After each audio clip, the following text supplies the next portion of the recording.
সকলকে ধন্যবাদ আজকের গণমিছিল কর্মসূচি সফল করার জন্য। আপনারা জানেন গণঅভ্যুত্থানের পরে জাতীয় নাগরিক পার্টি এনসিপি বিচার সংস্কার গণপরিষদের নির্বাচনের দাবিতে ক্রমাগতভাবে রাস্তায় ছিল।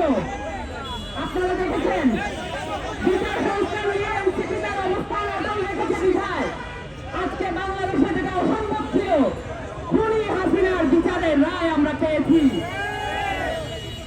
আমাদের চোখের সামনে আমরা দেখেছি আমাদের কত বোনের লাশ করেছে, কত ভাইয়ের লাশ করেছে, কত ভাই বোনকে গুম করা হয়েছে।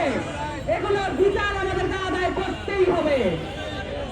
আপনারা এও জানেন বাংলাদেশে আওয়ামী লীগকে আবার প্রাসঙ্গিক করার একটা হীন প্রচেষ্টা হচ্ছে।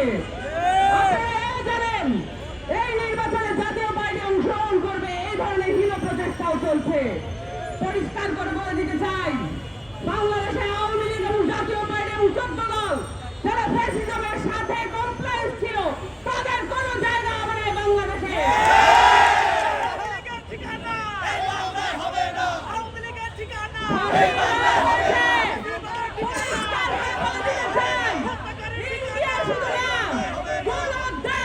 বাংলাদেশের ফাঁসির রায় থেকে রক্ষা করতে পারবে না হাসিনাকে।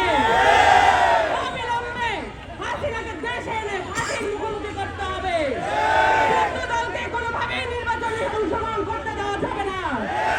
সুষ্ঠু নির্বাচনে বাধাগ্রস্ত করার জন্য নির্বাচন কমিশনকে কোনোভাবে পরিচালিত করা যাবে না। আপনাদের সকলকে ময়দান না ছাড়ার, রাজপথ না ছাড়ার আহ্বান জানিয়ে শেষ করছি।